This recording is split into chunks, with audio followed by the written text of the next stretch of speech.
ponto de vista como sendo negativo para a classe operária. Comprou máquina, é negativo. Fez isso, negativo. Tecnologia, negativo. Então, é um pessimismo, um derrotismo total. Por isso que a esquerda é derrotista também. A esquerda pequeno-burguesa olha, por exemplo, as grandes máquinas políticas da burguesia e fala assim, isso aí nós não temos condições de competir. Por quê? Porque a máquina é produto da alienação. Essa é a teoria. Quando, na verdade, não é nada disso. A máquina eleitoral da burguesia é produto do dinheiro que a burguesia tem. E a classe operária teria que construir uma máquina eleitoral baseada no número de operários que é muito grande. Também é um poder. Tem que ser máquina contra máquina, força contra força. Mas o outro não. Toda vez que ele vê alguma coisa, é aquele derrotismo, aquele negócio. É a reificação. Nós estamos nos transformando em coisa.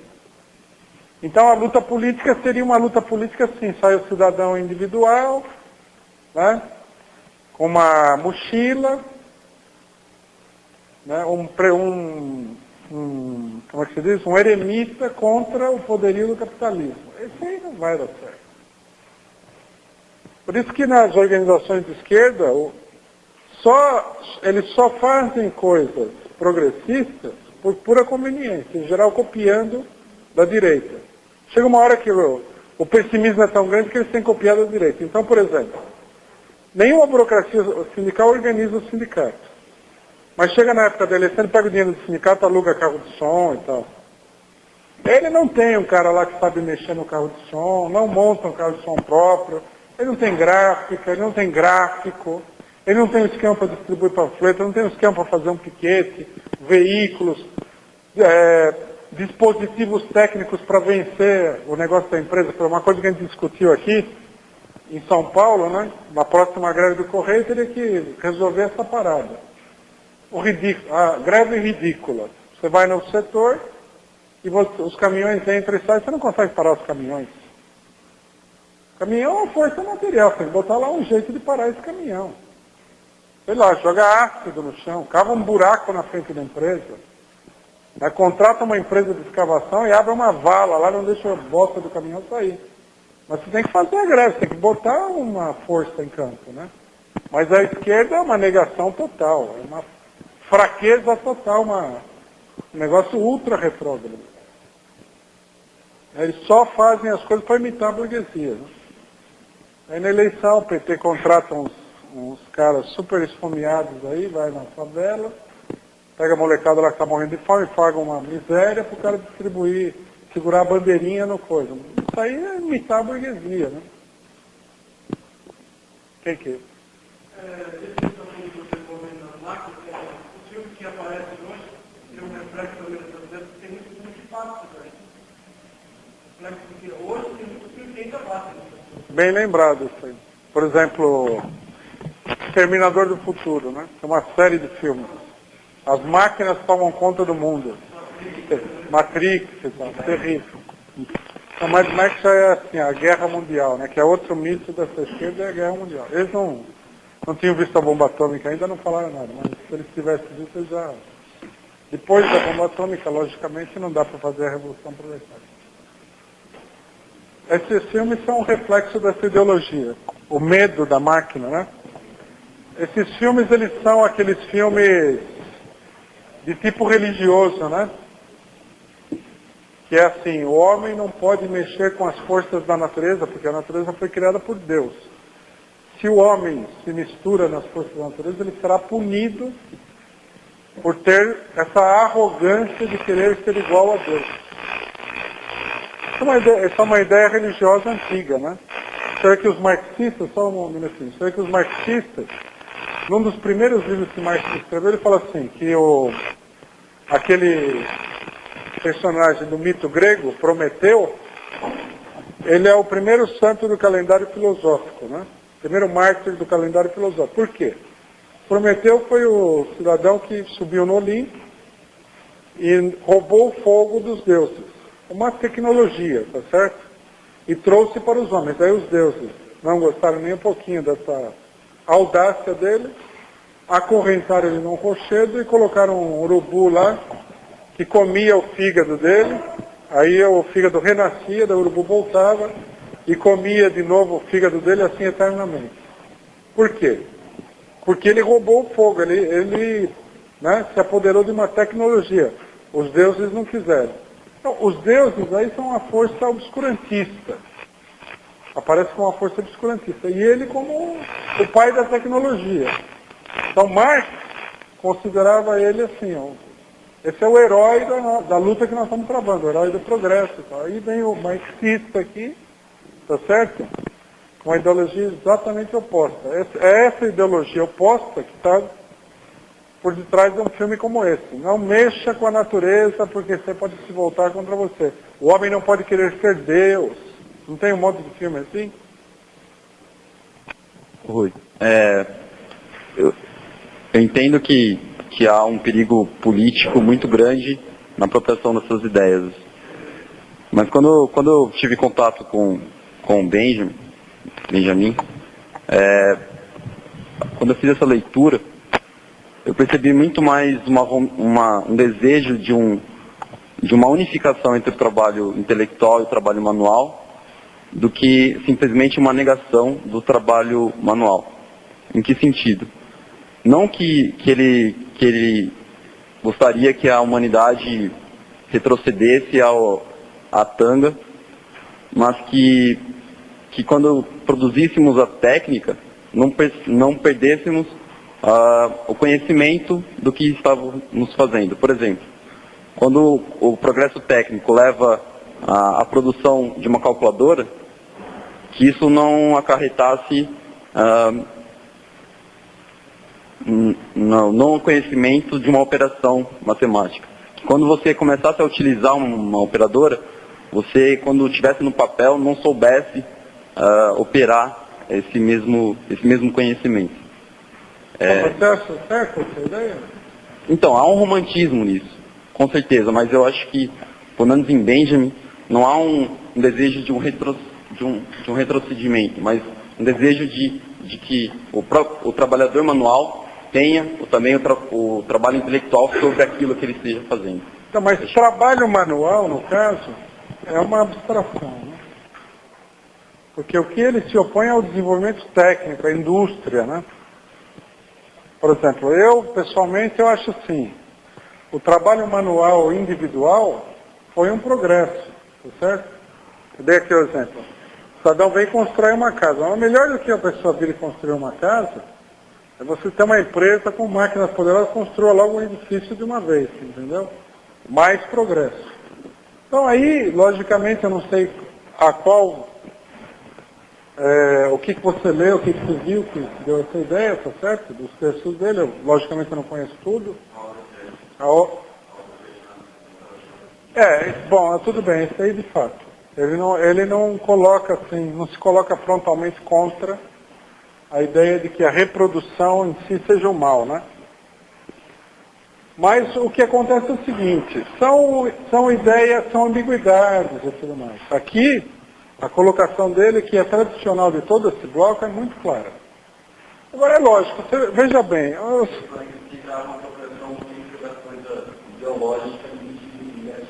não, mas o que acontece é o seguinte, as pessoas têm contradições, né? Por exemplo, se você experimente pegar uma pessoa que concorda com essa ideia e fazer um ataque frontal como esse. E muita gente não ousa fazer esse ataque frontal.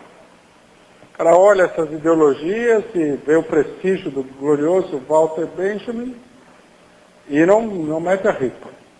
Eu já não tenho esse prurido, você entende? Meu negócio é meter a ripa. Para mim é assim, é uma falta de respeito total com todos esses intelectuais. Se você faz um ataque frontal como esse, a pessoa já rapidamente cai na defensiva e começa a mostrar para você que existe um outro lado da moeda. Por quê?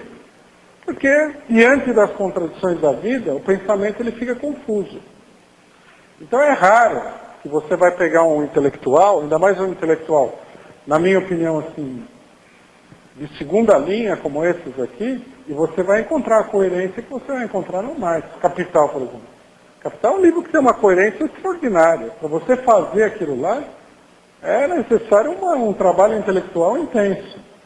A maioria dos intelectuais não, esses são ensaístas, escreviam um texto aqui, outro ali, uma hora escrevia um negócio, depois escrevia outra coisa diferente, até oposta, essas contradições existem. Mas existe também, eu não peguei esse texto assim como se fosse um texto qualquer.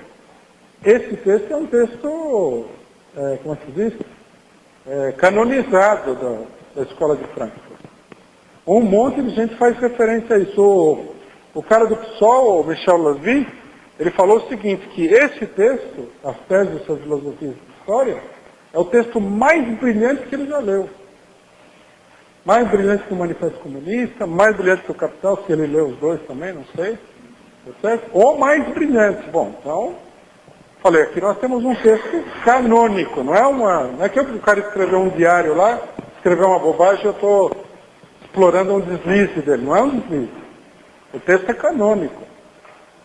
Tanto que precisa teses sobre a filosofia da história. Tá? Então tem contradições, mas aqui nós pegamos... Eu selecionei todos os textos, que digamos assim, seriam clássicos, para não atacar ninguém pela beirada, entendeu? Para fazer um ataque frontal. Ele tem outros textos que a gente poderia usar para atacar, provavelmente piores do que esse daí. Mas esse daqui é canônico, entendeu como é que é? Nós vemos na história que há várias teorias criticando Marx, tudo, e ele ainda se atém ainda hoje como uma realidade. Podemos considerar que essa escola de Frankfurt e essas teorias aí, ela vem exatamente dar um golpe e enterrar o marxismo, por exemplo, trocando alienação com outro conceito, mas com o mesmo nome. Tipo, para cancelar o que Marx falava e ficar evidente o que eles pregam. Não, eu não acho que exista aí a pretensão de derrubar o marxismo e nem que haja essa possibilidade. Né? Não acho que funcione assim, o negócio é muito mais uma usurpação do prestígio do marxismo e uma confusão também, tá certo? Eu não vou atribuir, por exemplo, às pessoas uma desonestidade intelectual total. Não se trata disso, a pessoa é confusa também. Objetivamente, o que nós temos aqui é uma usurpação, porque é absurdo você expor ideias como essa e falar em marxismo, é absurdo. É como se o cidadão chegasse aqui e falasse assim, eu sou a favor da guerra, da destruição, da morte, do genocídio e tal, e eu sou cristão. Ah, bom, mas isso é esquisito, né? O Cristo era o homem de paz e amor. E você é a favor do genocídio e é cristão? Como é que pode ser? Você é muito estranho. Aqui também, o marxismo... Eu nunca ouvi falar de nenhum marxismo, nenhum marxista que fosse contra o progresso técnico, nem nada parecido. Né? O marxismo é a teoria que apoia o desenvolvimento da sociedade e o desenvolvimento das forças produtivas. Como é que você pode ser contra o progresso técnico e, ao mesmo tempo, ser marxista? É estranho. A gente não é contra o progresso técnico, mas muita gente acredita, quando se fala no marxismo, fala, não, como que falou da esquerda, não, o progresso técnico é prejudicial ao trabalhador, exatamente dessas escolas. Será que mas essa afirmação ela é falsa. É como o exemplo que ele estava dando aqui, que ele falou que é um romantismo. Vamos elaborar um pouco o que ele falou. Tem gente que fala assim, ó, se você faz uma máquina de calcular, a pessoa perde a capacidade de fazer aquela soma laboriosa, 1.242 mais 1.432, faz a gente dar 9 fora, sobe um, vai o outro, Bom, tudo bem. Eu acho que como ele falou, isso é romantismo. Melhor é uma calculadora. Eu, por exemplo, eu não faço conta de cabeça. Você entendeu? Eu já sou, nesse ponto de vista, o oposto. Eu acho assim, na medida que a calculadora pode trabalhar para mim, tá certo? Até soma de 2 com 3, que dá 5, todo mundo já sabe, eu faço na calculadora. Você entendeu? Se você estiver distraído, você não erra.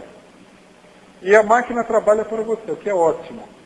E eu uso a minha cabeça para pensar em coisas mais relevantes do que ficar fazendo uma continha lá, entendeu? Se não é aquela mentalidade assim, a gente precisaria apesar de você morar em São Paulo, tá certo? De você ter fogão a gás com acendedor elétrico, você precisaria saber fazer uma fogueira, porque isso ia acabar o gás. Ó, não estou prevendo que vai acabar, você entende? Todo o gás, toda a eletricidade, não estou prevendo isso daí. É meio fora de propósito, entendeu? Então eu não acho isso. Eu acho que o progresso técnico é um progresso mesmo. Né? Eu acho que a humanidade com a calculadora, inclusive eu vou dizer para você, o dia que você não precisar, você quer ver o que é progresso técnico e é progresso humano? O dia que a mulher na sociedade, tá certo? Não precisar ficar lavando roupa, tá certo? Ficar esquentando a barriga na beira do fogão. Que tiver um robozinho que faça isso por ela. Não precisar ficar correndo atrás do pimpolho para lá e para cá para ver se o pimpolho não vai se matar aí. Você entendeu? Nesse dia glorioso de progresso técnico, a inteligência natural da mulher, que é igual à do homem, nem pior e nem melhor, vai florescer plenamente. E nós vamos ter uma mudança no mundo.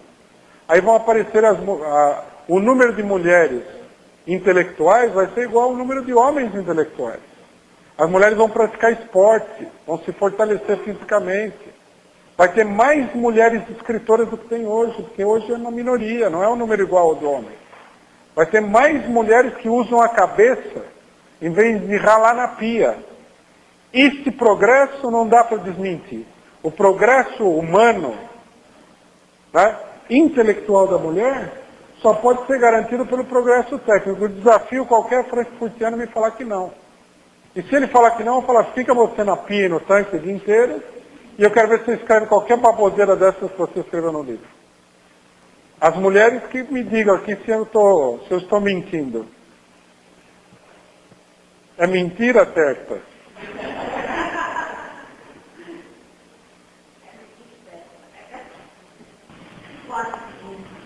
Você vê como é uma ideia totalmente sem pé nem cabeça? O trabalhador que trabalha o dia inteiro numa construção civil também, não pode se dedicar a nenhum aperfeiçoamento moral e intelectual. Não, isso aí não é, a vida não é assim. É uma ideia reacionária. E no caso das mulheres, não tem nem como disfarçar. Eu duvido que alguma mulher aqui vai falar que é melhor ficar na pia, que é aí que a mulher vai evoluir humanamente. Ô Rui, eu sou de uma região do ABC, Santo André. E nessa última década, fecharam-se em Santo André pelo menos 10 indústrias. Então nós tínhamos indústria em Santo André com 2.000 funcionários. Ela saiu de Santo André por causa da robótica, foram para Betim, onde contrataram apenas 500 funcionários. Nós tínhamos indústria em Santo André com 1.200 funcionários, saíram de Santo André, vieram aqui para Indaiatuba e contrataram só 400 funcionários. E foram várias indústrias assim. Você não acha que nesse caso a robótica está diminuindo o emprego? E diminuindo o emprego em Santo André, nós tivemos escolas fechadas. Fechando as escolas, nós temos professores desempregados. Nesse ponto aí, você não acha que a robótica foi prejudicial? Você vê, isso é uma formulação clássica do que nós estamos falando. Para a gente entender bem esse plano, temos que entender o seguinte: o capitalismo sempre foi assim. O capitalismo sempre foi assim. O momento no Brasil em que se criou mais emprego foi o momento em que mais houve introdução de novas tecnologias poupadoras de trabalho. No final da década de 50 e 60. Quando se construíram as fábricas mais modernas do Brasil. Então, como explicar isso daí? Por que numa época a introdução de nova tecnologia, máquinas pesadas e tudo mais, gerou uma ampliação do emprego, aumentou a classe operária? E por que agora a introdução de novas tecnologias aparece como sendo a causa, né, da diminuição do número de trabalhadores? Porque ninguém vai contestar, tá certo? Que quando foram introduzidas as fábricas no ABC, elas foram introduzidas com máquinas pesadas. Ninguém montava um carro artesanalmente, manualmente. As empresas de autopeça, as profissões maiores lá era torneiro, tudo gente trabalhava com máquina. Máquina que poupa um número enorme de trabalho, tá certo? Então, qual é a explicação para isso? Fala. A explicação é o seguinte. Quando as indústrias foram para o ABC, não existia antes essa indústria. Criou-se então essa indústria com essas máquinas. Mas não tínhamos ainda a mão de obra para essas indústrias. E aí houve o êxodo rural, criaram-se milhares de empregos, e até início de 90, manteve-se uma crescente para esses empregos. No final de 90, no governo do senhor Fernando Henrique, e com a robótica, houve uma diminuição drástica desse número de empregos. Foi aí que ficou a mão de obra excedente. E não houve a inversão do êxodo. Então o que acontece é isso, você abriu, não tinha nada antes, mas você criou. Aí teve emprego. E depois você diminuiu esse emprego. Não é bem assim como você está falando. Porque a introdução dessas indústrias no ABC, em São Paulo e tudo mais, uma boa parte delas foi introduzida sobre a base de indústrias anteriores que trabalhavam com baixa tecnologia. Então, mas vamos deixar de lado isso daí. Vamos pegar um outro exemplo. No começo do capitalismo, por exemplo. No começo do capitalismo, para você produzir qualquer coisa, você tem que fazer uma linha de montagem só com trabalhadores sem máquina. Tá certo? Isso daí seria mais ou menos, sei lá, no começo do século XIX, 1800 e pouquinho.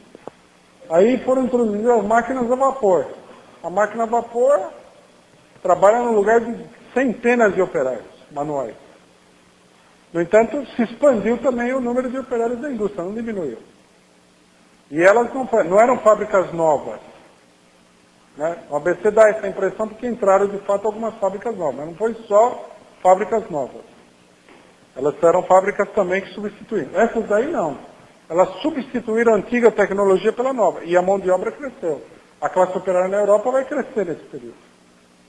O problema é o seguinte, vamos direto na explicação. O problema é o seguinte, veja bem. A introdução de novas tecnologias é uma característica permanente do capitalismo.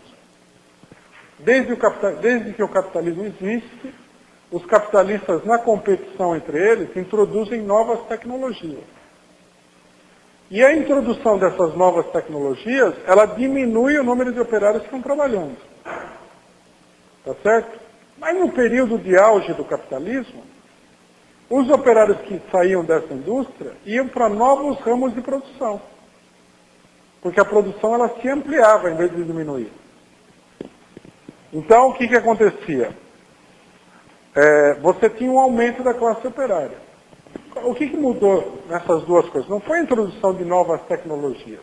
O que mudou é o volume de investimento de capital. Isso que mudou. Por exemplo, na década de 60 no Brasil, o investimento de capital na indústria era proporcionalmente muito maior do que hoje. Hoje não tem quase investimento capitalista na indústria. Por uma série de motivos, todos eles remetendo à crise do capitalismo, não existe nenhum tipo de investimento na indústria. O investimento na indústria é muito baixo. Esse é o problema. Você imagina um país que paga, né, o Lula e a FHC juntos, pagaram aí uma quantidade inacreditável de dívida externa. Com esse dinheiro saindo do Brasil, não dá para você criar nenhuma indústria aqui. Embora haja necessidade de indústria. Há uma retração do mercado. Quer dizer, não é a tecnologia, você percebe? A tecnologia em si não produz isso daí automaticamente. O que produz isso daí é o funcionamento do sistema capitalista de conjunto. É um problema social e não tecnológico. Agora, por que você levantou essa pergunta? Porque existe uma propaganda que quer mostrar o seguinte, que se existe desemprego, é por causa do avanço tecnológico. Mentira. Esse avanço tecnológico sempre existiu. O desemprego não é produto dele. O desemprego é produto da crise de investimento capitalista. Então, veja só, quando a gente coloca essas duas opções, nós estamos falando duas coisas opostas. Na primeira é assim, o desenvolvimento do capitalismo gera desemprego. Na segunda é, a crise do capitalismo gera desemprego. São duas coisas opostas. Você vê que é uma interpretação puramente ideológica. E a interpretação ideológica está relacionada com isso. Quer dizer, essas teses aqui, elas são usadas pelos capitalistas para dizer o seguinte para os operários. Quanto mais tiver desenvolvimento, nós vamos nos favorecer. É a tese deles sobre o fascismo. Como os fascistas usavam armas modernas, tiradas do capitalismo alemão, então a tecnologia e o fascismo são a mesma coisa. Mentira! Os operários podiam usar a mesma arma contra os fascistas, se tivesse havido a luta contra os fascistas, que não houve. A chegada das máquinas contribuiu para um grande desemprego da classe operária nas fábricas. Por outro lado, para manutenção dessas máquinas e até mesmo para a fabricação dessas máquinas é necessário que o operário que faça esse trabalho.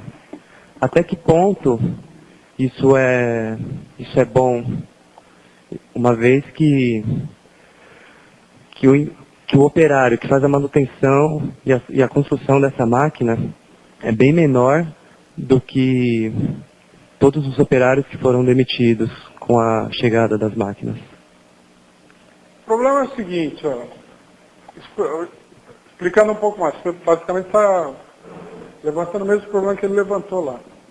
A demissão, ela não é um problema automaticamente de tecnologia. A demissão é um problema que diz respeito à luta entre os trabalhadores e os capitalistas. Tá certo? Assim como, por exemplo, a terceirização não decorre de nenhum processo tecnológico. Decorre do fato de que os sindicatos são pelegos e aceitam a terceirização. Se os sindicatos brigassem lá por um contrato de trabalho estável, teria terceirização nenhuma. Quer dizer, você pode introduzir uma máquina e se os trabalhadores são poderosos, fala assim, tudo bem, é que nem no correio.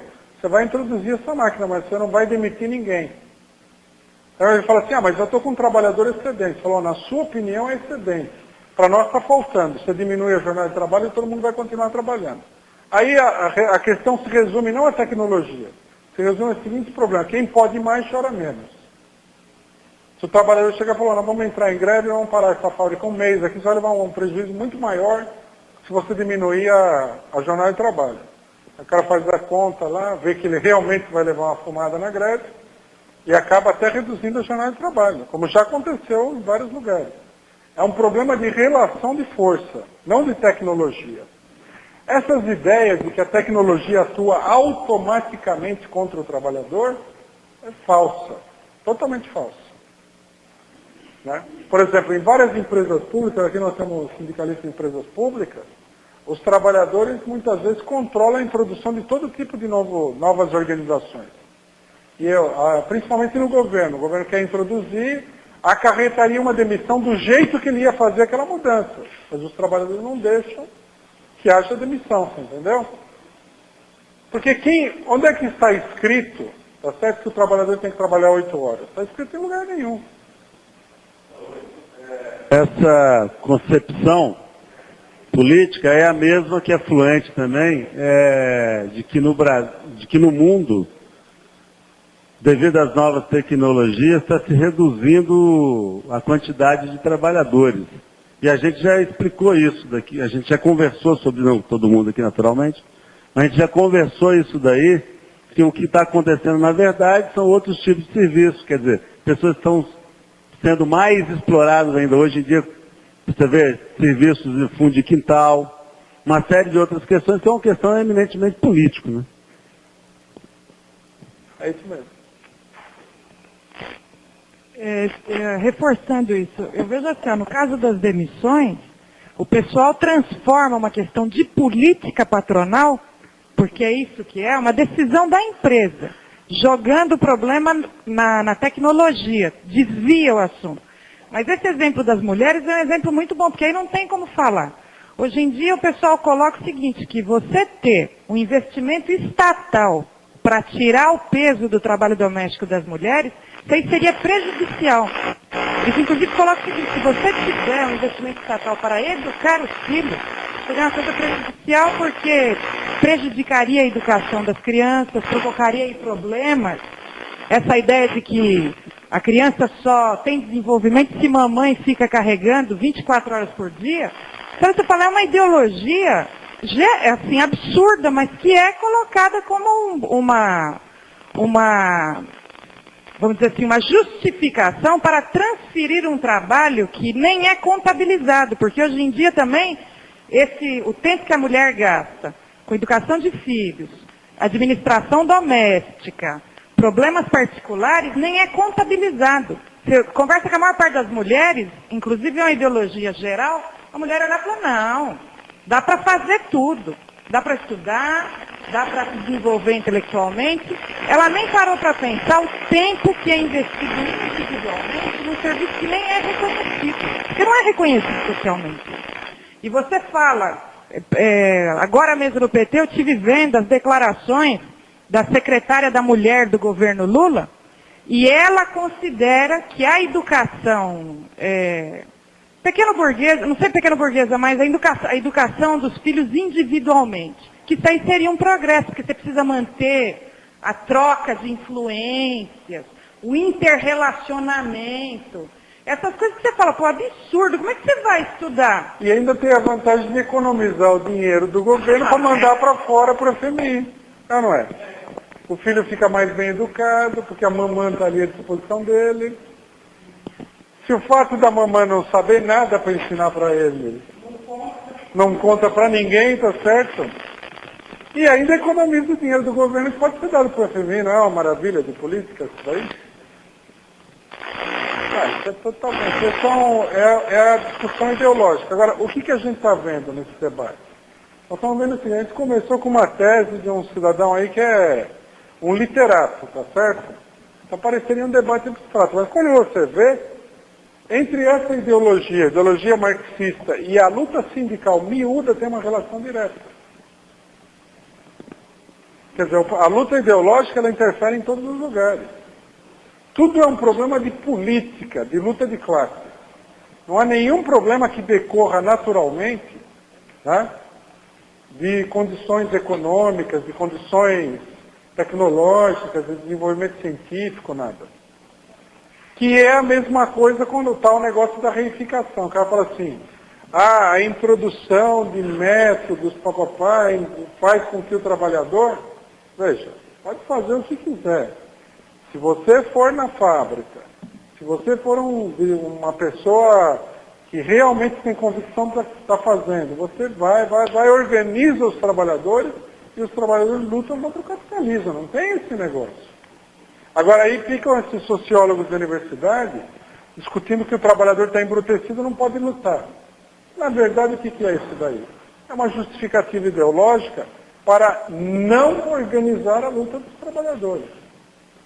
E é uma boa explicação para a burocracia, porque que melhor explicação do que a explicação de que são os trabalhadores que não vão conseguir lutar porque deu um nó na cabeça deles, e não que o sindicato não quer ir lá organizar o trabalhador, porque é um bando de sindicalistas peleiros. Né? É uma explicação muito conveniente, tem que ver isso daí. Mas vem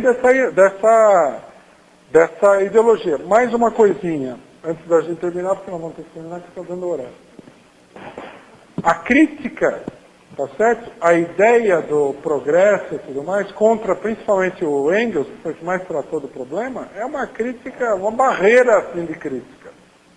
A gente pode ver por quê, né? Quer dizer, é muito importante do ponto de vista da luta ideológica essa crítica. E é muito importante para os trabalhadores, né, a colocação oposta. Ô Rui, é interessante analisar a pergunta dele lá, que mostra bem a confusão que se faz dessa escola de Frankfurt com o marxismo. Por exemplo, se você pegar de uma outra análise, ele falou que a tecnologia faria desemprego. Mas olhando isso na sociedade capitalista, mas se a gente pegar a sociedade socialista, por exemplo, teria, lugar de demissão, teria diminuição no tempo de serviço, de trabalho. Então não seria prejudicial, né? Como é que é num capitalista? Por exemplo, ele falou que a tecnologia faz diminuição do tempo de serviço. Entendi. Tempo de serviço. Então, para esse lado não teria. Ou seja, o problema é exatamente no sistema, né? Uma das coisas interessantes desse debate ideológico é essa daí, né? A tecnologia, ela produz um efeito contraditório, como na pergunta dele. Que é assim, numa fábrica individual, quer dizer, dentro do sistema capitalista, dada a relação política entre trabalhadores e patrão, a tecnologia pode ser um expediente para demitir os trabalhadores, quer dizer, atuaria contra o trabalhador, certo? Agora, do ponto de vista histórico da sociedade, a tecnologia, ela elimina o trabalho braçal. Quer dizer, ela liberta as pessoas do trabalho exaustivo, cansativo. Toda pessoa que trabalha no campo, por exemplo, sabe disso. Uma coisa é você fazer uma roça com uma enxada.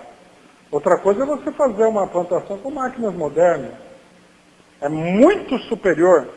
Inclusive a sobrevivência da pessoa fica totalmente em jogo nessa diferença tecnológica. Quer dizer, do ponto de vista geral, o avanço da tecnologia libertaria toda a humanidade do trabalho braçal. Você não teria. E o caso das mulheres é um caso gritante. Talvez seja o caso mais gritante de todos. Porque a mulher vive numa situação de escravização intelectual por causa do trabalho doméstico, da criação dos filhos e tudo mais. Então isso daí é gritante. Quer dizer, há esse confronto ideológico. Mas vocês vejam só, os trabalhadores, o cidadão apresentou essa tese em 1936, mas os trabalhadores, a classe operária mundial, já tinha entendido que a tese era falsa pelo menos 100 anos antes. Porque no século XIX, no começo do século XIX, na Inglaterra, ou no fim do século XVIII, a primeira reação dos trabalhadores à introdução das máquinas modernas foi destruir as máquinas, antes de formar sindicatos. Então, quer dizer, o problema já foi resolvido aí. Quando o trabalhador falou, esse negócio de destruir a máquina, isso é uma bobagem. Nós precisamos nos organizar em sindicatos para, com máquina ou sem máquina, forçar o patrão a atuar em nosso favor e não contra. Tá certo? Isso foi resolvido há muito tempo antes. Quer dizer, a discussão que nós temos aqui é essa discussão de que os sindicatos deveriam se opor, né, à introdução de novas tecnologias, é um ressurgimento da forma de luta mais atrasada que o movimento operário inventou e já descartou há mais de 200 anos. Né? Eram os chamados luditas, né? Os destruidores de máquinas. Só que é um ressurgimento do ludismo. Né? Que a gente vai colocar um robô? O que a gente vai sabota o robô lá na fábrica? Porque é isso que os sindicatos, em última análise, estão falando. Tem que sabotar o robô. Se opor à introdução de nova tecnologia. Exatamente. Inclusive, o cidadão deveria pegar, analisar como funciona a máquina numa determinada empresa, mostrar quanto trabalho vai poupar, tá certo? E falar, diante do funcionamento dessa máquina, abriu-se a possibilidade aqui de reduzir a jornada de trabalho. Nenhuma demissão, pá. E aí a luta, a tecnologia funcionaria ideologicamente a favor do trabalhador.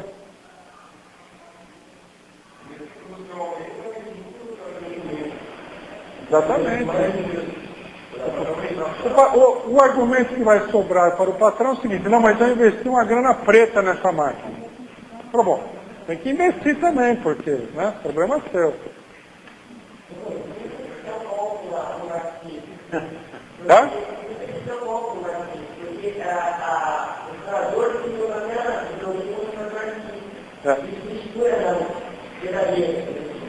Exatamente. Não, nesse sentido é um golpe. Mas não é que vai derrubar um marxismo, porque não existe esse potencial. Fala.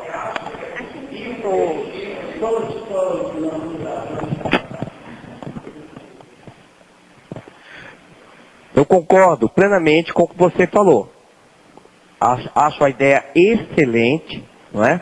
Só que eu penso assim, onde trabalhava-se 1000 boias frias, hoje trabalha 6 tratoristas. Você acredita que no sistema capitalista seja possível os usineiros reduzir tanto tempo de trabalho para dar emprego para os outros 994?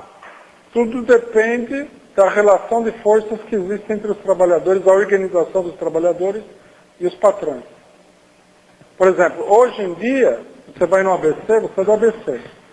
As empresas demitem sistematicamente trabalhadores. Mas houve uma época, eu participei disso daí, na década de 80, onde os trabalhadores se levantaram na reivindicação de 40 horas semanais. Trabalhadores metalúrgicos do ABC. Eu mesmo fiz vários materiais pedindo as 40 horas semanais. Escrevi vários panfletos e tudo mais. E a luta era gigantesca, e os patrões não tinham meio de demitir ninguém. Tanto que a Constituinte de 88 aprovou as 44 horas semanais, como um limite legal. Foi produto dessa luta. Todo mundo trabalhava 48 horas mais hora extra. Você entendeu? Então, o que mudou? O que mudou é que os trabalhadores estavam mais mobilizados e a luta colocava os patrões na defensiva. Foi naquela época mesmo que eles começaram a introduzir as máquinas. Eu lembro que eles compravam os robôs para pintura automática dos carros, na Ford. E mesmo assim os trabalhadores lutavam pela diminuição da jornada. Quer dizer, é possível. Agora, é lógico, se você coloca um exemplo extremado, né? Tem 10 mil trabalhadores, uma máquina vai trabalhar pelos outros 10 mil, o que nós vamos fazer com 9.999 pessoas? Aí, mas isso é um exemplo hipotético. A introdução das máquinas pode ser respondida na prática, no mundo real, com a defesa do trabalho, lógico. Sem dúvida nenhuma. Não só daquele capitalista, como em geral.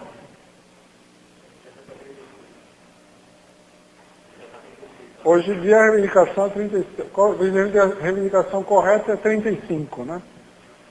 Inclusive, ó, veja bem, o trabalho do boia fria é um trabalho em geral sazonal. Então, pela lógica, você nunca poderia reivindicar que ele fosse empregado anualmente. Por isso que os capitalistas não querem, resistem à implantação da CLT nas relações trabalhistas no campo. Você contratou o cara, vai ter que ficar com ele o ano inteiro. Agora, se os trabalhadores estivessem organizados, ele ia ter que arrumar trabalho para esse pessoal fora do período de safra, na entre-safra. Ele ia ter que fazer.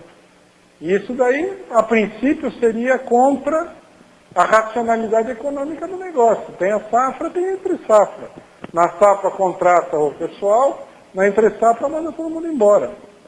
Mas se os trabalhadores se organizarem, ele vai ter que arrumar um jeito, vai dar trabalho para esse pessoal. Ele não vai conseguir demitir. E seria lógico, não é? Se a CLT vigorasse no campo, o cara teria que ser contratado.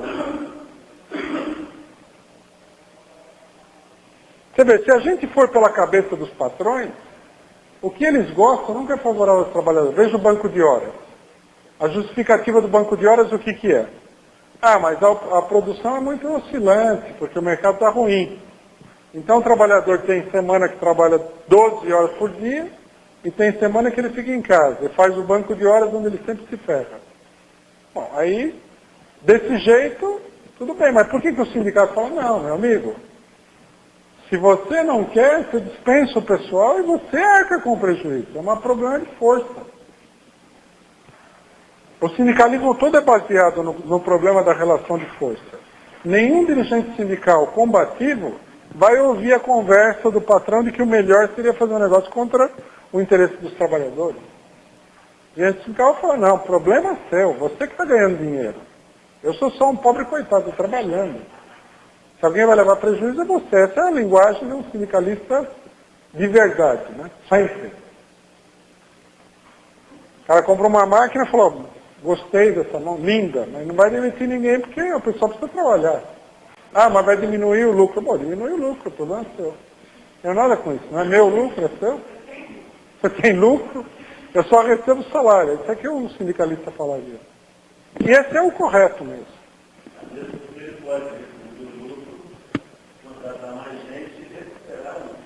É. Nós, por exemplo, no Correio não vamos aceitar que ninguém seja demitido por causa da introdução de máquinas automáticas de triagem postal. Problema da empresa.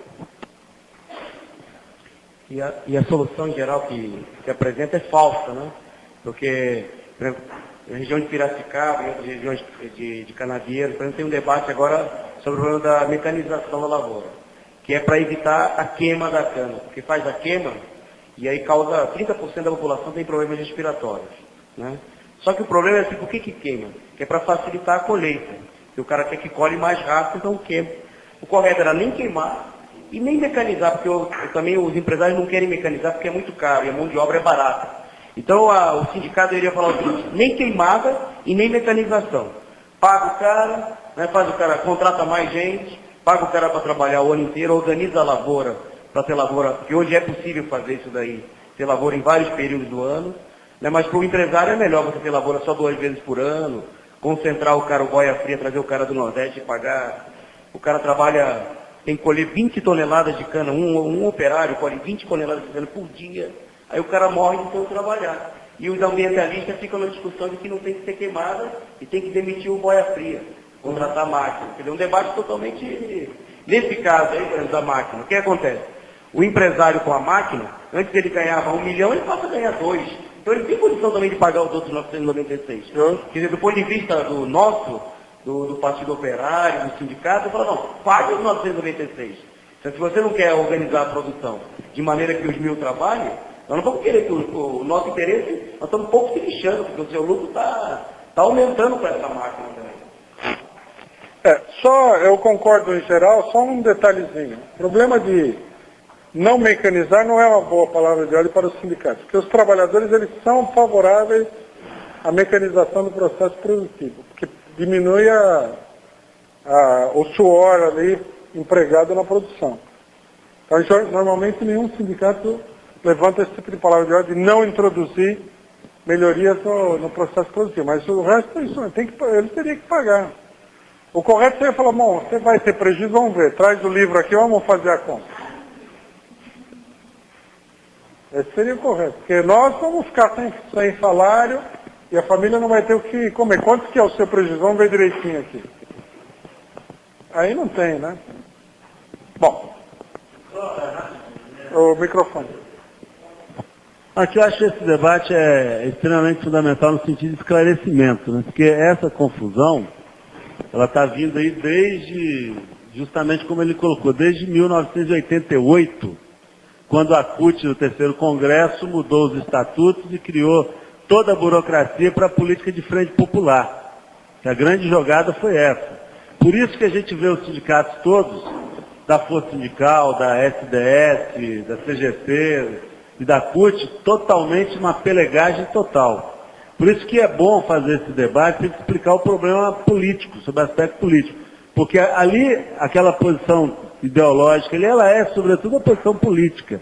Como enganar disfarçadamente, travestido de marxista, os trabalhadores e empurrar os trabalhadores para o fundo do poço, engrandecendo uma política da burocracia sindical. O grande problema que ele está colocando ali, embora ele não tenha levantado, é que, hoje em dia, as direções sindicais estão todas catequizadas. Então a luta aqui é para desnudar isso daí, apontar o dedo e falar que todos são pelegos, traidores, e que pela base tem que se processar uma revolução dentro dos sindicatos. Para ter sindicatos combativos que encostem o patrão na parede. O problema é esse, não é da mecanização, né, não? O que eu acho mais interessante no debate não é tanto... Acho importante essas conclusões, o pessoal entender e tudo mais, mas essas são coisas que a gente sempre viu. O que eu acho interessante é a gente vincular um debate, para conseguir estabelecer com clareza aqui, a vinculação entre um debate filosófico abstrato, bem abstrato, e um problema sindical extremamente concreto. Então,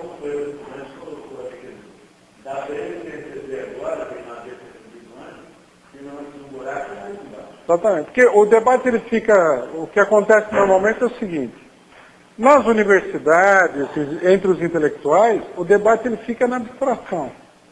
A pessoa não vê normalmente a conexão entre aquele debate extremamente abstrato e a realidade das coisas.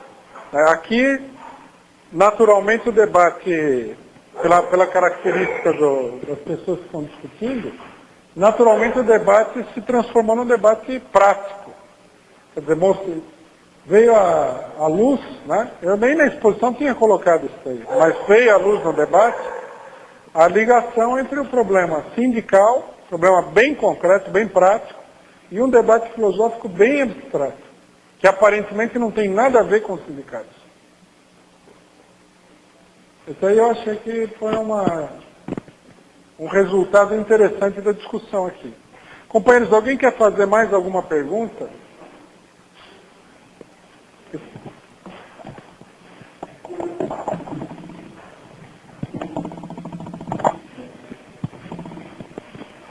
Não é bem uma pergunta, Rui. Fala. Lá nos Correios, praticamente quando eu entrei há 11 anos atrás, eram 9 máquinas para cada atendente. Hoje é uma máquina só, ela só falta falar com você. Só que o aumento de tendinite aumentou muito entre nós e agora a parceria... Agência postal? Agência. Houve agora uma parceria com o Banco Postal, que eu acho isso ridículo. Isso está explorando praticamente a linha de frente, que é os atendentes comerciais. Nós estamos sendo praticamente explorados. Porque a gente está trabalhando com 2 caixas, o correio e o banco. O nosso quebra de caixa para o banco é R$29, para você estar manejando 10, 20 mil reais por dia. Então eles estão colocando um sistema SARA, que é o sistema agora do computador. Eles falaram que isso ia reduzir a nossa jornada. Praticamente, tem agências que saem até 8 horas da noite da agência, porque esse sistema, praticamente, ele não funciona. Ele é muito bom quando ele funciona, mas quando ele não funciona, é uma semana. E Brasília, ela não está nem aí com a gente. Então, quando a gente reclama, eles colocaram o Banco Postal em uma semana. A gente teve que aprender o sistema, ser bancários em uma semana. Então, no curso, eu falava com o professor, né?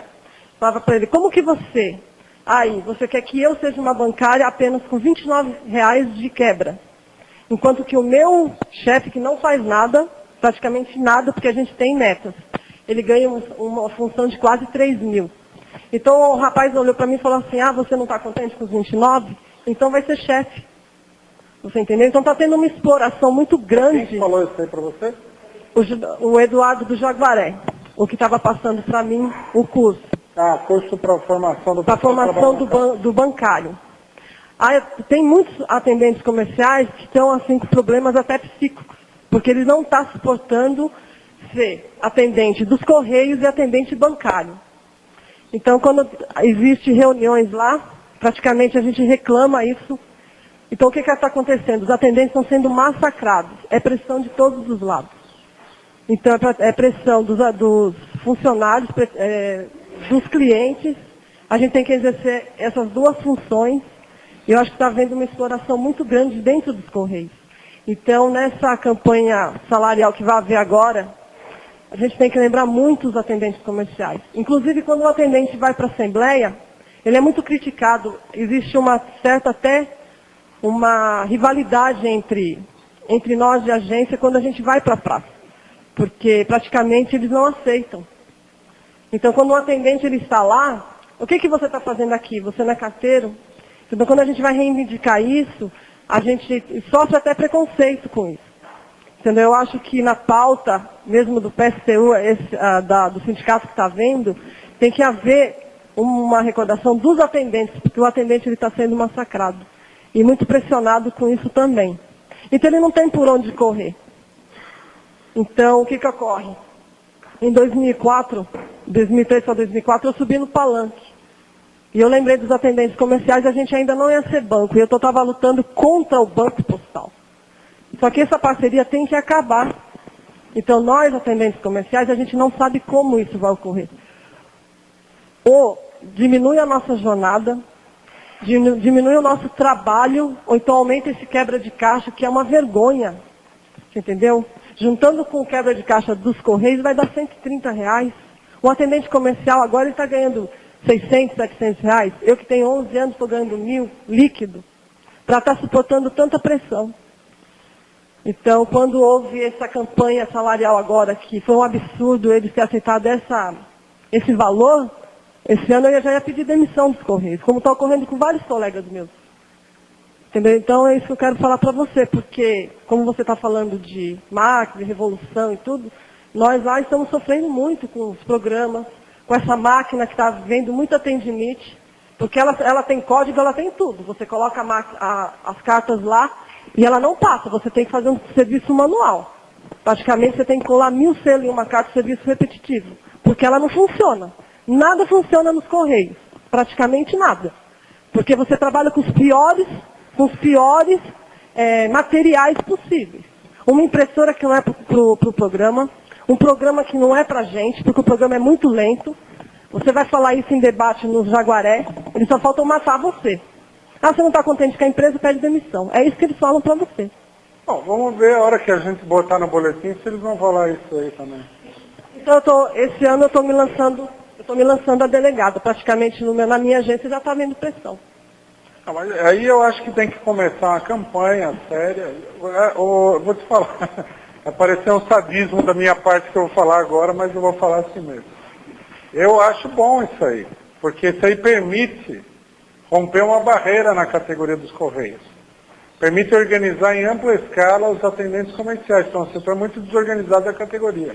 Nós pensamos em formar uma organização só entre nós. Não só que isso enfraquece a gente. Porque, como eu estava falando com o meu namorado, ele falou que se a gente abrir uma organização, tipo de Santos, a gente estava fazendo uma organização.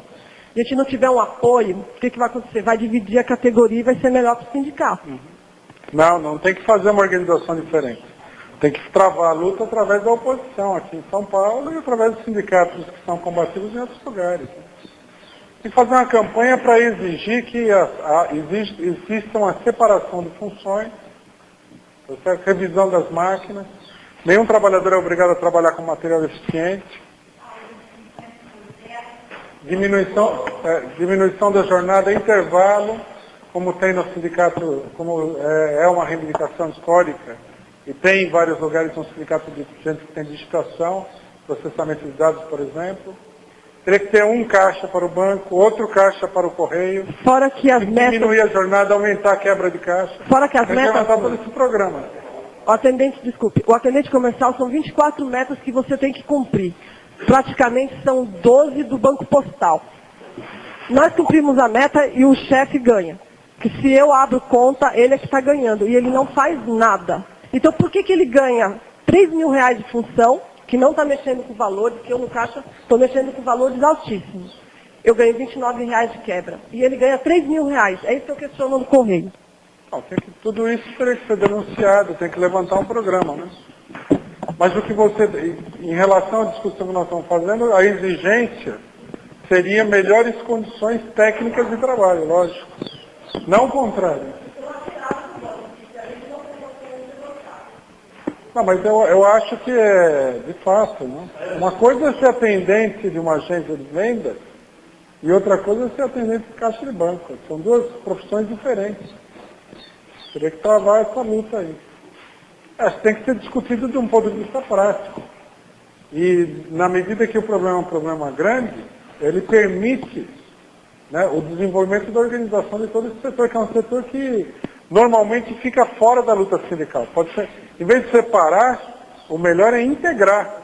E a denúncia tem que ser feita não só para os próprios caixas, os atendentes, como tem que ser feita para todo mundo.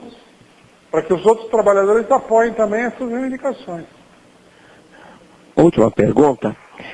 É assim, vamos supor que em todos os segmentos das indústrias, empresas, existam sindicatos fortes, né? Sindicatos que não aceitaram o acordo proposto pela Conferraz. A Conferraz fechou. O acordo proposto pelo Aço Vilares. Aço Vilares fechou. O acordo proposto pela Breckendeck. A Breckendeck fechou. Elevadores Atlas fechou. A GE fechou em Santo André. Fazer o que agora? Não, a empresa não. Veja, em geral o capital não fecha. O capital ele muda de ramo de atividade. Entende? Mas para nós lá fechou, acabou o emprego de todo mundo. Isso aí pode até acontecer de determinadas fábricas fecharem por causa da luta sindical, pode até acontecer. Mas o capital tem que se localizar em algum lugar, tá certo? E a gente tem que generalizar a organização sindical dos trabalhadores. Os trabalhadores não podem deixar que exista um paraíso fiscal para empresas que não querem cumprir com os direitos trabalhistas. Por exemplo, a Ford, né, pediu isenção fiscal e tal, falou que o sindicato era mais organizado na Bahia, mudou para Camaçari. Não é isso? Bom, lógico, no primeiro momento, em comparação com os trabalhadores da ABC, a Ford lá de Camaçari estava lá nadando de braçada em cima dos trabalhadores. Mas agora já teve greve, os trabalhadores já estão se organizando, e já a Camaçari vai estar que nem o ABC, não tem jeito, né? Não vai fugir, não dá para fugir da classe trabalhadora. Onde tiver trabalhadores, eles vão se organizar. Agora, veja bem, por outro lado, a gente precisa ver se é verdade que eles fecharam por causa da luta sindical. Porque isso é muitas vezes o patrão usa como desculpa isso daí. Ele quer sair do ABC, porque, sei lá, em Pindamonhangaba estão dando lá o prefeito do PFL é corrupto, está dando dinheiro para ele montar a fábrica, ele vai para Pindamonhangaba. Mas aí é lógico, o povo brasileiro tem que lutar contra esses abusos dos capitalistas. Se tiver um lugar onde o povo apoiar os capitalistas, lógico que eles vão aprontar esse tipo de jogada, né? Isso aí não tem nem por onde.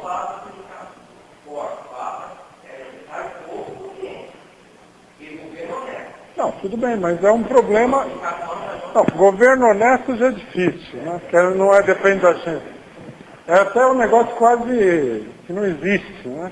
Quase contradição em termos, governo e honesto. Mas a organização da classe trabalhadora, por isso, não pode ser só sindical, tem que ser também política. A luta tem que se estender para todos os lados. Mas é assim, eles fazem um negócio aqui, a luta aumenta ali e vai indo. É como no caso que ela mostrou aí. Eles fizeram um negócio e vai aumentar o contingente sindical. Você tem no Correio, tem carteiras, tem o setor operacional, tem o setor de atendimento. Se os sindicatos trabalharem para juntar todos esses setores, a força dos trabalhadores é enorme. Por isso que a gente é contra separar, né? A gente sempre foi contra sindicato de carteira e tal. Você tem que, na verdade, trabalhar sempre para unificar cada vez mais a classe trabalhadora contra os patrões em todos os lugares. Bom, companheiros, vamos encerrar por causa da hora. Só uma coisinha, ó. Amanhã nós vamos ter que continuar com a escola de Frankfurt. Então, isso significa que Jean-Paul Sartre, Althusser, Gramsci, Rosa Luxemburgo vão ter que ficar para um próximo curso. Infelizmente.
Vamos lá, gente.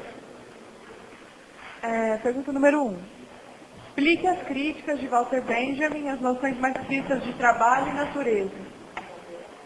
Walter Benjamin vê unicamente o lado negativo do trabalho, o fato de que ele embrutece o homem. Não vê que o trabalho é também um poder da classe operária em relação à burguesia.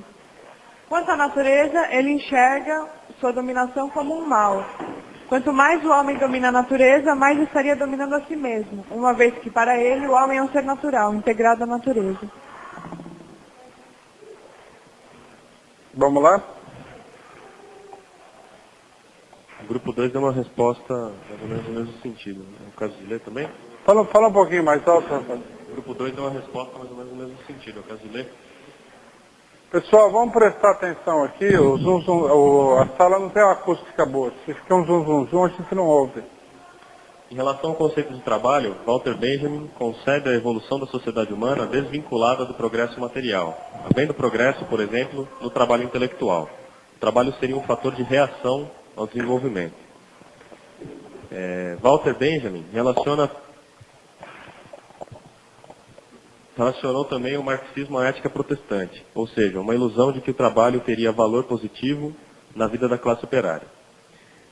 Sobre a natureza, uma vez que o próprio homem é parte dela, à medida em que o homem transforma e domina a natureza, estaria, consequentemente, se alienando, ou seja, oprimindo o próprio homem. Na realidade, essas duas teses são completamente reacionárias, sendo diretamente contrárias ao progresso humano e social. 3 não, são 5 grupos, né? Nossa, esse ano vai demorar muito para todo mundo. Vocês não fizeram, né, a sistematização. Bom, rapidinho então, vamos lá. Bom, grupo 3.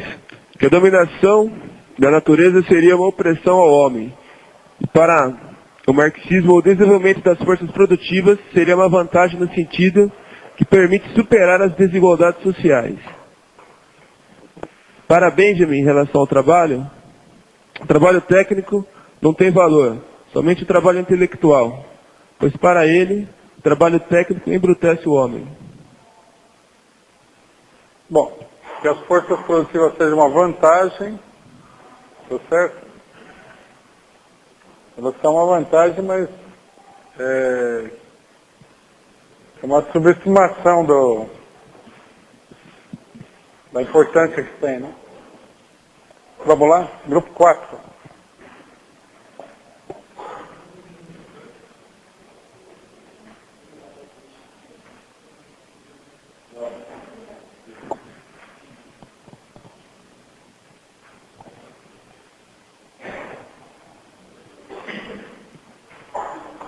Ele criticava a ideia de trabalho braçal, pois o único e verdadeiro tipo de manifestação de trabalho seria o trabalho do tipo intelectual.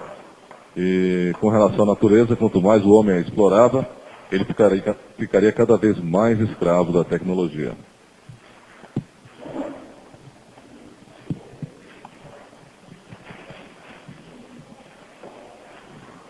5. Grupo 5. Walter Benjamin apresenta uma teoria que se opõe à marxista, tanto em relação ao trabalho como em relação à natureza. Para ele, o trabalho aliena, embrutece, impedindo que a classe operária tenha uma consciência revolucionária. Defende que quanto mais o ser humano domina a natureza, mais o ser humano é oprimido, quando para Marx a dominação da natureza traz o processo de libertação do ser humano. Só uma observação com relação às respostas todas, que é o seguinte. Nas respostas existe aí uma simplificação, né?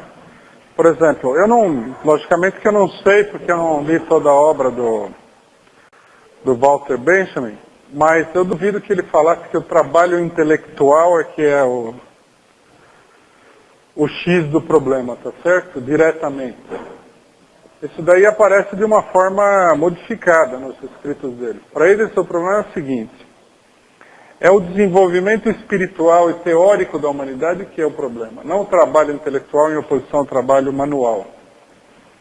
Né? Logicamente, como eles têm um certo conhecimento do marxismo, não iam cair tão diretamente no problema. Uma interpretação, né, poderia trazer a coisa desse nível de abstração enorme, de teoria, né, desenvolvimento espiritual, para um enfrentamento mundano entre o trabalho manual e o trabalho espiritual. Mas isso é uma interpretação, não é que eles falaram assim. Tá certo? Eu acho que, inclusive, que a interpretação é correta. Mas a teoria deles não é uma teoria sobre a oposição entre trabalho manual e trabalho intelectual. O que eles acham é que o trabalho manual, o trabalho em si, ele não é uma força libertadora, ele é uma força que escraviza o homem. Tudo bem, num certo sentido, né? O marxismo apontou isso daí. Que o trabalhador trabalha, produz e é escravizado pelo fato de trabalhar e produzir. Mas ele também, ao mesmo tempo, tá certo? Pelo fato de ser o produtor da riqueza na sociedade, de ser a mola mestra da produção material, ele tem nas mãos a chave da própria libertação, né? É uma coisa contraditória, não unilateral como ele coloca. Tá certo? Vamos lá? 2. Apresente um panorama histórico do porquê as teorias pequeno-burguesas da Escola de Frankfurt terem sido utilizadas pelo imperialismo. Durante o nazismo, o Instituto foi transferido para os Estados Unidos. Lá adquiriram influência nos meios universitários e passaram a ser conhecidos nos meios intelectuais mais elitizados. A resposta está saindo. O grupo 2 colocou o seguinte, que desde a criação do Instituto de Pesquisa Social na Universidade de Frankfurt, na década de 20, os teóricos da chamada Escola de Frankfurt mantinham uma ligação com o Partido Comunista Alemão stalinista, e nada tinham a ver com o marxismo. Com a ascensão do nazismo e a Segunda Guerra Mundial, esses intelectuais burgueses fugiram para os Estados Unidos, onde na década de 40, no período de ruptura da aliança entre a burguesia e o stalinismo, consolidada ao final da guerra, tornam-se agentes diretos do imperialismo norte-americano, ocupando cargos na universidade e no Estado. Com a Guerra Fria no final da década de 40 e na década de 50, por um lado, e a influência da Escola de Frankfurt por outro, o imperialismo, apoiado no estado de bem-estar social, colocou o movimento operário na defensiva. Na década de 60, esses intelectuais procuraram apresentar suas concepções como a expressão ideológica das manifestações estudantis de 68. Até hoje, essas teorias mantêm grande influência na universidade. Mantém? Tá. Grupo 3. A perseguição nazista obrigou os intelectuais acadêmicos da Escola de Frankfurt, que tinham até então influência em um círculo restrito acadêmico, ao se transferirem para os Estados Unidos, onde atuaram inclusive dentro do Estado norte-americano como agentes diretos do imperialismo na luta política contra o marxismo.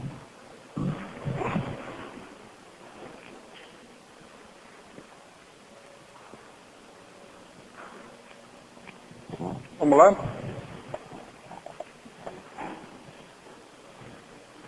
As teorias da Escola de Frankfurt foram utilizadas como objetivo de contrapor as lutas de classes que vinham se intensificando depois da Segunda Internacional. É isso? A partir da falência do stalinismo no pós-guerra, fica debilitado o principal bloqueio à evolução das massas. Com a nova etapa de acesso das lutas operárias, levante do leste europeu, maio de 68, o imperialismo busca impulsionar uma política contra-revolucionária, mas que aparece diante das massas como sendo de esquerda e de renovação do marxismo. É isso? Acabou? Eu acho que aqui a gente manifesta uma incompreensão, né? A história que eu contei de por que essas teorias elas vieram a ficar conhecidas se transformou numa história conspirativa da utilização do imperialismo das teorias da Escola de Frankfurt. Na verdade são coisas distintas, tá certo?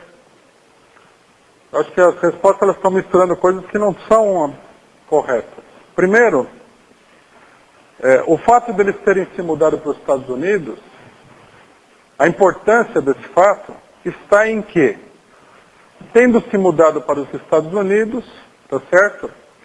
Intelectuais norte-americanos de esquerda entraram em contato com essas ideias, acharam que essas ideias eram uma renovação em relação ao pensamento vigente na filosofia, na sociologia, nas ciências humanas, e tomaram essas ideias para elaborar sua própria teoria esquerdista, não imperialista, esquerdista, tá certo? Esses intelectuais norte-americanos, jovens professores universitários ou estudantes, né, mas intelectuais de qualquer maneira, eles utilizaram essas teorias para teorizar o movimento de 68, o movimento estudantil de 68. Daí o fato de que essas teorias tenham ficado famosas. Né? Se a gente pegar os textos, por exemplo, dessa revista que eu falei aqui, da Nova Esquerda, nós vamos ver que eles discutem se o capitalismo isso, o capitalismo aquilo, e tudo com base, né, em grande medida, nas teorias da Escola de Frankfurt. Alguns setores anarquistas se apoiaram nas ideias de Marcuse, politicamente e tudo mais. Então, isso é uma coisa, tá certo? Quer dizer, as universidades norte-americanas serviram como uma espécie de caixa de ressonância, de amplificador, para a divulgação dessas teorias em escala geral. É daí que essas teorias vão chegar, por exemplo, ao Brasil. Né? Quer dizer, no Brasil, aqueles setores de esquerda, aqueles professores universitários, que têm uma formação, uma minoria, né, que tem uma formação norte-americana, adotou essas teorias, começou a introduzir isso aqui no Brasil. No Brasil, por exemplo, as teorias da Escola de Frankfurt, elas foram introduzidas por intelectuais burgueses mesmo, né? Não por elementos de esquerda, assim. Elementos burgueses mais esclarecidos e tudo mais, mas de qualquer maneira elementos burgueses. Um dos expoentes intelectuais da Escola de Frankfurt no Brasil é um ex-embaixador do Brasil chamado Sérgio Paulo Rouanet. Escreveu vários livros sobre essas teorias e tudo mais. Então isso é uma coisa, tá certo? Outra coisa é por que é que essas teorias elas prestam um serviço ao imperialismo? Esse é outro problema. Né? Aqui nós temos que entender o seguinte, né? A burguesia como classe social, ela é uma classe social muito minoritária. Mesmo se a gente agregar aí, tá certo? Todos os elementos burgueses, dos jornais, os políticos burgueses e tudo mais, ela não deixa de ser uma minoria insignificante. Então, o que acontece? A burguesia, ela precisa se apoiar numa parte das massas populares para dominar a classe operária. Essa dominação não pode ser feita diretamente. Tá certo? Se a burguesia mundial fosse dominar diretamente a classe operária, seria uma tarefa impossível, uma coisa inviável. Então o que acontece? Eles se apoiam numa parte das massas populares que é qual? As massas pequeno-burguesas.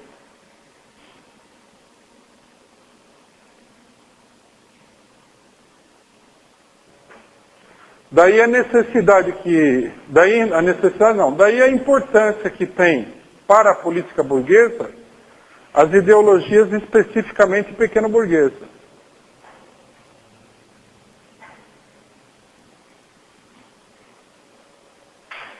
Por exemplo, como ideologia, o fascismo é uma ideologia pequeno-burguesa, não burguesa.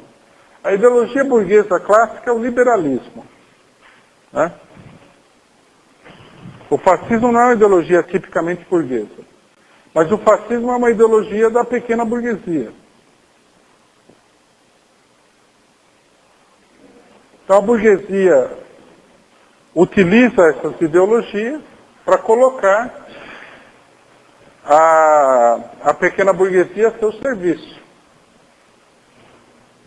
Isso daí é uma coisa muito clara. Quando a burguesia percebe que a classe operária é uma ameaça, ela utiliza, ela financia, organiza, difunde essas ideologias fascistas na imprensa capitalista e tal, nos meios capitalistas de divulgação, de consolidação da ideologia, para usar um setor da pequena burguesia contra a classe operária.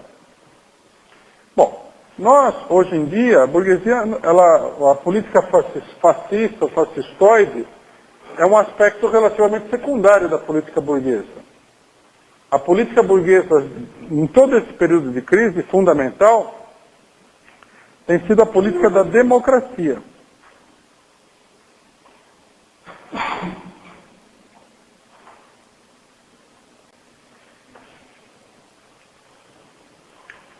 Vocês podem ver que em todo o mundo o que vigora é a política da democracia. Bom, aí entra um outro lado da ideologia pequeno-burguesa, Né? Então, por exemplo, a gente vai ter aqui nos meios pequeno-burgueses uma ideologia que é parecida com o anarquismo, ou que são variantes de anarquismo. Então, essa ideologia vai falar o seguinte, que não é a classe operária, mas é uma massa indiscriminada de pessoas que pode cumprir um papel revolucionário. A classe operária não deve se organizar em partidos. Os sindicatos nessa época aqui, em que o homem está totalmente alienado, já não serve. Quer dizer, de uma forma democrática, essas ideologias são utilizadas contra a organização revolucionária da classe operária. Tá certo? Daí a importância dessas teorias. A importância está naquilo que a gente viu ontem. Todas essas teorias, elas conduzem a ideia de que a revolução é uma coisa inviável. Não vai acontecer nunca, não tem a possibilidade de acontecer, a classe operária não é capaz, e assim por diante. Segundo, elas apontam também para o fato de que, mesmo que a revolução acontecesse, não quer dizer que seja boa. Porque o fato de você ter progresso material não quer dizer nada. Precisa ver também se você vai ter progresso moral, espiritual, não sei o quê. Então, quer dizer, para aqueles que já não têm uma propensão muito grande a acreditar no poder da classe operária de fazer uma revolução, as teorias derrubam de uma vez a ideia de que essa revolução seja possível. Para aqueles que acreditam que a revolução é possível, até porque leem o jornal, viram que várias revoluções aconteceram no mundo, eles demonstram que, tudo bem, sendo possível a revolução, hipótese B, tá certo? Também nós vamos mostrar que é possível, mas não é boa. Aí vamos mostrar também o seguinte, que os partidos políticos podem ser uma arma formidável para fazer a revolução. Mas e depois da revolução? Quem que me garante que esse partido político não vai escravizar todo mundo, veja a Rússia, etc. e tal? Então, quer dizer, no final das contas, né, o que nós temos aqui, né, através do processo ideológico da sociedade dominado pela burguesia, são duas variantes de política para combater a classe operária. O fascismo diria o seguinte, eu não quero saber se a revolução é possível ou impossível. Até acho que é possível e por isso mesmo nós temos que esmagar pela força todos os comunistas que são os enviados do demônio, que são contra a religião, que são contra a pátria, que são contra o sangue, defensores dos negros, dos homossexuais, querem libertar a mulher, isso é uma abominação e tal, é um selvagem. Essa é uma ideologia pequeno-burguesa. Né? Nessa ideologia pequeno-burguesa, ele não discute se a classe operária tem que ter um partido ou não. Ele se propõe a formar um partido que é uma tropa de choque da burguesia e acabar com o partido operário na base da violência nua e crua. O outro não. O outro é um movimento de dissolução, de desorganização. Eles não são antagônicos, eles são complementares, tá certo? Também não estão em contradição com o liberalismo, que é a ideologia típica da burguesia. E a burguesia, tá certo? Diferentemente dos ideólogos pequeno-burgueses, ela não dá um valor abstrato à ideologia, ela faz política. Se a necessidade se impõe, tá certo? Qualquer uma dessas ideologias pode ser utilizada politicamente e deve ser utilizada politicamente para garantir a sobrevivência da burguesia. Esse é o X do problema. Se você conseguir controlar a população através da polícia, maravilhoso. Se a polícia não for suficiente, a gente usa o exército. Se a polícia e o exército fracassar, a gente coloca em campo as milícias do fascismo, como aconteceu na Revolução de 30. Na Revolução de 30, a polícia e o exército foram praticamente desmantelados pela Revolução no Brasil. Então a burguesia criou o integralismo. Inclusive com setores que saíram do exército, que saíram da polícia e tudo mais. Reagruparam, deram uma ideologia para esses setores, financiaram, organizaram, armaram, etc. e tal. Então, o problema é esse daí, de por que essa ideologia é utilizada pela burguesia, tá certo?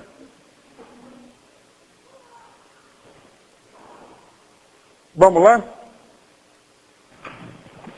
Explique por que as concepções da Escola de Frankfurt são reacionárias. A gente respondeu que é porque se colocam contra o desenvolvimento das forças produtivas. O grupo 2 colocou que os intelectuais da escola de Frankfurt afirmavam que a classe operária não é capaz de adquirir uma verdadeira consciência de classe, porque estaria alienada. Eram contra o progresso da sociedade porque concebiam que a evolução material do homem contraria a sua natureza. E, portanto, tinha uma concepção reacionária porque eram contra a organização da classe operária e contra o progresso da sociedade. Grupo 3. Negavam que o desenvolvimento material da sociedade é um fator de progresso moral e intelectual.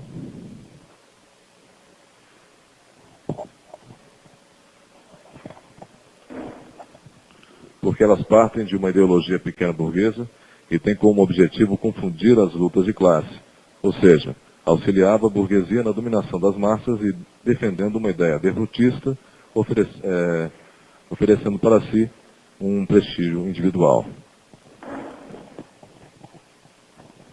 Condenam o trabalho, condenam o avanço tecnológico e se opõem ao papel revolucionário da classe operária. E procuram deformar o marxismo, fazendo coro com o imperialismo. Bom, as duas últimas perguntas, particularmente, elas misturam duas coisas diferentes. Quando a gente fala reacionário, né, a gente tem que entender.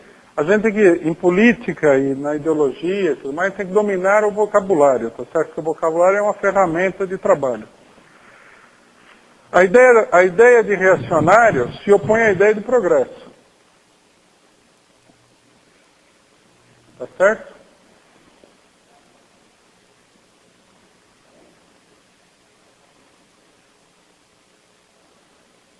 Quer dizer, é uma concepção geral da marcha da humanidade, digamos assim. Há aquelas forças que acreditam no progresso da humanidade, portanto lutam pelo progresso da humanidade, e aquelas forças que não acreditam no progresso da humanidade e que procuram, através da sua atividade, fazer o mundo andar para trás e não para frente. Né? Por exemplo, se vocês abrirem o Manifesto Comunista lá, Marx tem já em 1848 uma caracterização desse tipo de socialismo reacionário. Ele fala o seguinte: socialismo reacionário é aquele que tem uma nostalgia do passado feudal. Né? Então, por exemplo, se você pegar, por exemplo, um autor anarquista como Kropotkin, que dizia que a vila medieval, os pequenos municípios medievais, eram uma coisa melhor, superior, do que a civilização capitalista, independentemente das intenções, do que ele está falando, é uma ideia reacionária. Quer dizer, o que ele diz é o seguinte: nós deveríamos voltar atrás no tempo em vez de ir para frente. Tá certo? Então, isso daí é uma típica ideia reacionária. Quando você pega aí, por exemplo, um cidadão na universidade que fala assim: o índio brasileiro lá do Pará, tá certo? Ele está em pé de igualdade, ou é até superior à civilização moderna, independentemente do que o que ele quer dizer com isso, onde é que ele quer chegar e tudo mais, é uma concepção reacionária. Ele quer voltar o mundo para trás, em vez de tocar o mundo para frente. Tá certo? Bom, agora quando a gente fala que tal ou tal pessoa se opõe à luta da classe operária, que é uma luta revolucionária, aí nós estamos tratando não simplesmente de uma pessoa reacionária, tá certo? Nós estamos tratando de uma pessoa contra-revolucionária, que já é um fenômeno político. Tá certo? Na política, ele atua diretamente contra a revolução.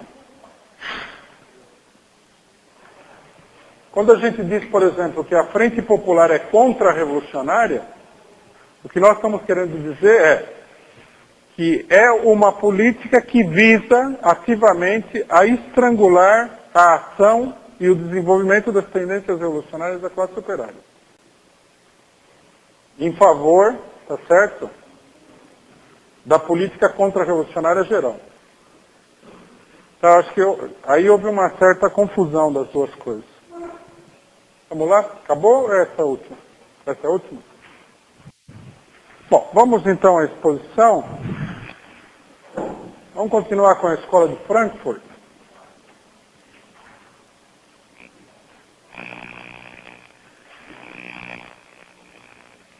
Bom, a ideologia da Escola de Frankfurt, vocês vão encontrar ela muitas vezes, né, na universidade, sob o nome de teoria crítica.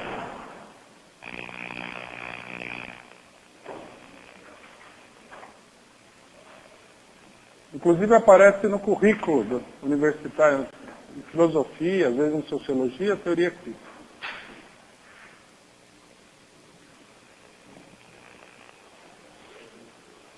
Bom, a gente já pode notar,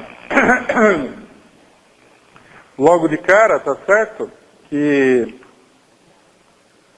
se a gente fala em teoria crítica, já a pessoa está procurando destacar o seguinte, que não se trata do marxismo, tá certo?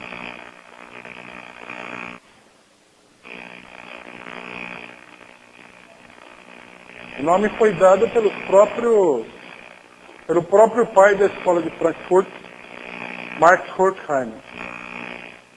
Ele escreveu um texto, que também é como o texto que a gente discutiu ontem, um texto canônico, tá certo, da Escola de Frankfurt, fundacional, a gente diria até, que se chama Teoria Tradicional e Teoria Crítica.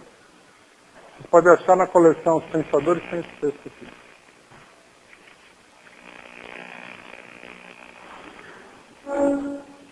Então, eu vou mostrar para vocês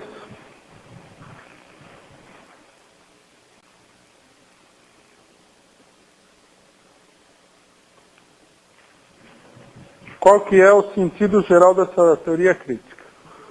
Aqui tem também um texto que é um prefácio. O texto Teoria Tradicional e Teoria Crítica é um texto de 1937.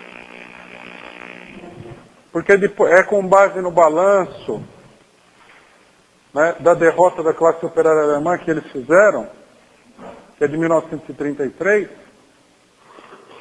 que vai se formar a teoria crítica e a ideologia típica da Escola de Frankfurt. Esse texto é de 1937. E aqui a gente tem um prefácio que foi feito para esse texto aqui, que é de 1968. Vou ler um trecho para vocês, para dar uma ideia de onde que a teoria crítica quer chegar exatamente. Ele diz o seguinte, né, numa altura do... Ele fala o seguinte: julgar também as formas da sociedade futura, baseando-se apenas em sua economia, não seria um pensamento dialético, mas mecanicista. Aí o velho mecanicismo, né? É uma utilização, digamos assim, imprópria, né?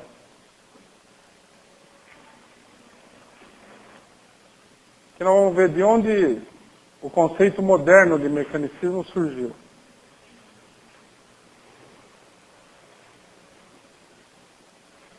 Bom, aí ele diz, mais para frente ele diz o seguinte, que explica isso aqui, né? Ele fala o seguinte: o antigo princípio, quer dizer, o princípio do capitalismo, conduz a humanidade à catástrofe. Mas, no conceito de socialização, que caracteriza a transformação, não estão contidos apenas os elementos que surgem na economia política e na jurisprudência. A passagem da produção industrial ao controle estatal é um fato histórico, cujo significado terá ainda que ser analisado pela teoria crítica. Se se trata de uma socialização autêntica, até que ponto se desenvolverá, portanto, um princípio mais elevado, não depende apenas da alteração de certas relações de propriedade, do aumento da produtividade nas novas formas de cooperação social, mas também da essência do desenvolvimento da sociedade na qual ocorre. Bom, vamos recapitular, porque a gente lê o texto sempre fica meio... O que ele quer dizer é o seguinte, tá certo? Ó, primeira afirmação dele é o seguinte, que se a gente se basear só na economia, esse é um mecanicismo. Certo? Não podemos nos basear apenas na economia. Ao julgar, né, as formas da sociedade futura. Sociedade futura aqui é um jeito intelectual, empolado de falar o socialismo, tá certo? Quando a gente for pensar no socialismo, traduzindo para o português, tá certo? Nós não podemos pensar apenas em economia. É a primeira afirmação dele. Tá certo? Pensar apenas em economia não seria dialético, que é uma palavra de grande prestígio entre os intelectuais, embora a maioria não tenha a menor ideia do que significa. Não seria mecanicista. Mecanicista consistiria no seguinte, pensar o socialismo da seguinte maneira, aí vem a segunda ideia.